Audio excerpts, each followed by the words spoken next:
Deuxième partie ici de la maison 12.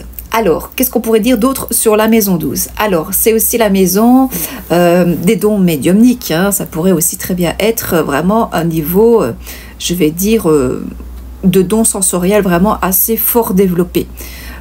Si jamais on a des planètes dans un thème astrologique, dans votre thème de naissance, il serait intéressant de regarder pourquoi pas un petit peu par là aussi.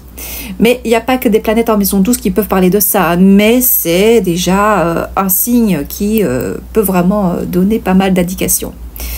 Ça peut aussi représenter les types de voyance, les ressentis très forts, très profonds. Ça peut être la clairvoyance, la clairaudience, ça peut être tarologue, ça peut être peut-être aussi l'astrologie, mais d'un point de vue beaucoup plus développé au niveau intuitif. Les rêves aussi qu'on peut faire, ça peut être aussi des rêves au sujet de personnes décédées. Hein. Il peut y avoir des messages dedans, donc il faut être attentif à ça. Moi, ça m'est arrivé ici récemment, donc je me suis réveillée vraiment, vraiment l'air de dire, putain, qu'est-ce qui m'arrive encore ici, là? Alors, les morts nous parlent. Alors, on n'y croit pas, c'est chacun, c'est propre à chacun, bien sûr, bien entendu. Moi, je ne fais que partager un témoignage par rapport à mon ressenti, par rapport à ce que je vis et par rapport à tout ça. Hein. Donc voilà. Alors, c'est aussi quoi d'autre? C'est aussi la planète du karma aussi. Et oui, il y a la planète, c'est vraiment tout ce qui est représentatif aux dettes karmiques. Tout ce qui aura rapport avec le sens de l'héritage, donc je dirais les dons passés.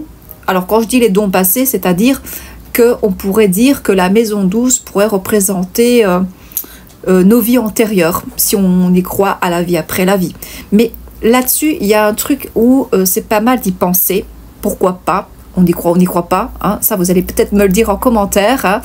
C'est que pourquoi est-ce que la vie est un cycle déjà? Parce qu'on a le printemps, l'été, l'automne, l'hiver et hop on recommence. Printemps, été, automne, hiver, etc., etc. Donc c'est un univers sans fin, un univers de cycle qui ne s'arrête jamais. Donc si on prend le principe que l'univers fonctionne de cette manière-là, on pourrait dire que notre âme est éternelle. Un peu comme une plante. Tu vois, la plante dans ton jardin, elle va mourir à un certain moment donné parce qu'on a toute une date d'expiration, hein, ça c'est sûr. Je connais personne qui est éternel, même pas les animaux, rien du tout. Et donc après, si on revient sur cette terre, eh bien, comme le principe des plantes, eh bien, on revient à la renaissance, on revient se réincarner comme le printemps.